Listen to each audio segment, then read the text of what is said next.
السلام عليكم، مرحبا بكم وان شاء الله لا فيديو هذه تلقاكم كامل بخير عليكم. قبل ما نجوزوا للوصفه ديالنا صلوا كامل على حبيبنا المصطفى وشفيعنا محمد عليه الصلاه والسلام. وصفتنا عنها اليوم هي كيكه اقتصاديه بسيطه بمكونات متوفره في كل بيت، غير بحبيبه بيض وانتي درتي فيها حجم عائلي وبنه ولا اروع. وبطبيعه الحال ولا عجبتكم الفيديو فضلا وليس امرا ما تبخلوش علينا بالجام والكومنتير، وبسم الله على بركه الله في المقادير ديالنا اللي هي حبيبه بيض، نص كاس زيت، نص كاس سكر عادي، مغرفه كبيره بودره الكاكاو البني، نضيف مغرفه كبيره خل، كاس معمر حليب.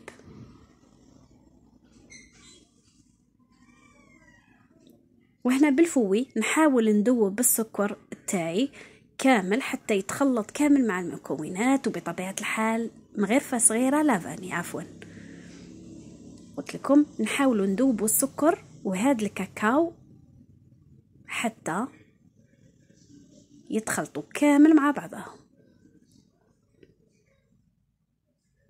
وصفة اقتصادية بسيطة وبنة ولا أروع. والفارينة اللي هي 9 مغارف كبار مقببين، فارينة تكون مصيرة هكذا باش نتفاداو هادوك الحبيبات كما عودتكم دايما. وهامليك 9 مغارف. باكيت على ليفور بما يعادل 10 غرام اللي هي خميرة الحلويات، ونخلط بالفوي بهذا الشكل.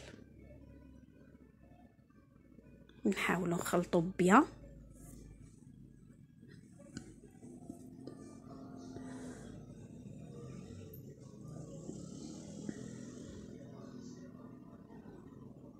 هكذا.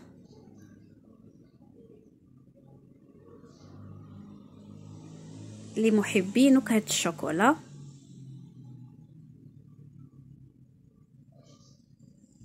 وتحصلنا على هذا القوام. ودوك نجيب سنيوة ندهنها بشوية تاع زيت كامل، ونفرغ الخليط في السنيوة.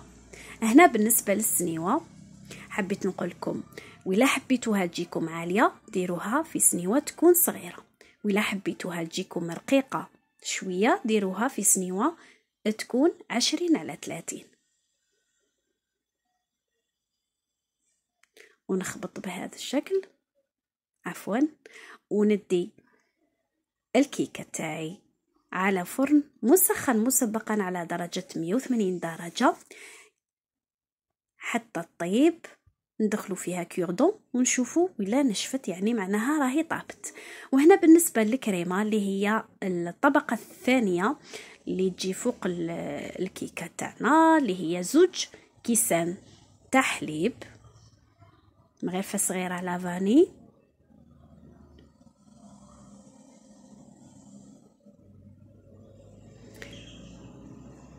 زوج مغارف كبار مايزينا، باكي فلون فاني. هذا الباكي يوزن 50 غرام. بالنسبة اللي عندها فلون بكميات كبيرة في الدار توزن 50 غرام.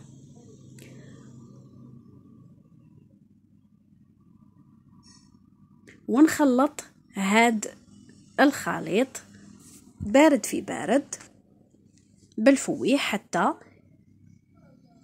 يندمجوا كامل المكونات. وندي الكريمه ديالي على نار متوسطه مع التحريك المستمر حتى تعقد، ونفرخها وهي سخونه في الغيسيبيون.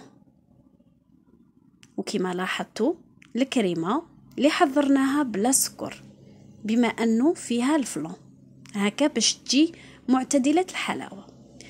قلت لكم فرخها في الغيسيبيون وهي سخونه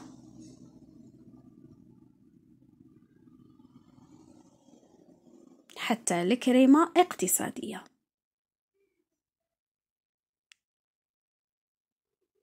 نحاول نغلف هاد الكريمه اون كونتاكت هكا باش ما تتشكلش عندي هذيك الطبقه اليابسه من الفوق، ونخسروا نجاح الكريمه. نخليها فوق لو بلون دو طرافاي، عفوا لو بلون دو طرافاي، حتى تخرج السخانه ديالها، ومن بعد ندخلها للفريجيدار حتى تولي بيان غلاسي، يعني بردت تماما، ثم اعطيها وقتها هكذا. ونجيب كاس معمر لا شونتي، حتى هي جبتها من الفريجيدار، يعني حتى هي باردة. نطلع الكريمة بالباتور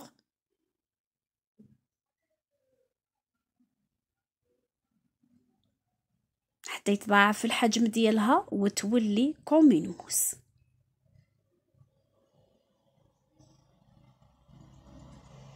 فوالا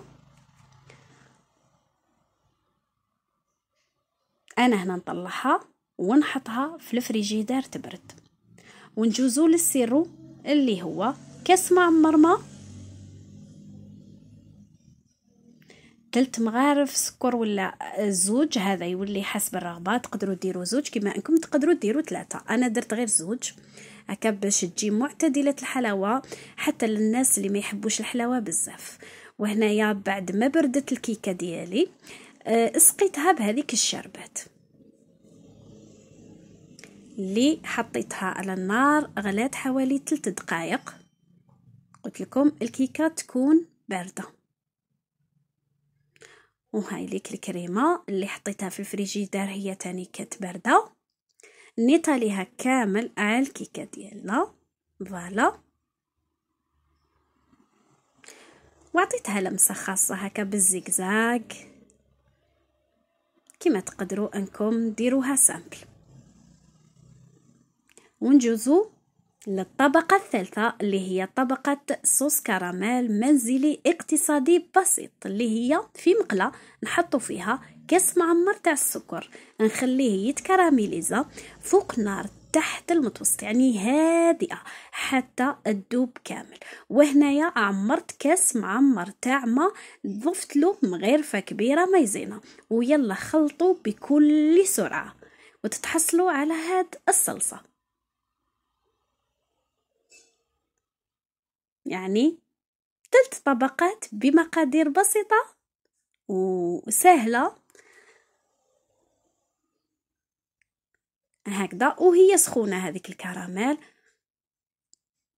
نيطاليها فوق الكريمة، ونقطع لكم الكيكة باش تشوفوا كيفاش جات بطبقاتها المختلفة، مختلفة الأذواق، بنة في القمة، قد البساطة تاعها قد البنة تاعها، ما شاء الله بنة عالمية. جربيها اختيتو ما كيش راح تندمي عليها. وهاي لك ليكم جات اسفنجية كريمية، يعني كريمة كريمية والكيكة اسفنجية اونتر لوغو تاع الشوكولا والفاني والكراميل، 3 أذواق 3 في 1. وهذه هي وصفتنا نهار اليوم، ان شاء الله تكون نالت رضاكم واستحسانكم يا رب العالمين. نوعدكم بالوصفات الجايه ان شاء الله دايما مع الاقتصاد والبساطه. هاي ليكم كيفاش جت هذيك الكريمه اللي تترعد، وهذيك الكيكه اللي ما تتشبعش من الخفه ديالها. ودوكا ما بقى لي غير نقول لكم قبل ما تخرجي اختيتو، واش تستاهل منك الوصفه تاع نهار اليوم؟ تستاهل منك الدعم باللايك والاشتراك والكومنتير في شباب يا شابات العسولات نحو حولات ديالي، وربي يخليكم ليا يا اعز مشتركات على قلبي. ودوكا ما بقى لي غير نقول لكم تهلاو لي في روحتكم وفي صحتكم، نتلاقاو الى فيديو اخر بحول الله تعالى. استودعكم بالله الذي لا تضيع ودائعه، والسلام الله عليكم.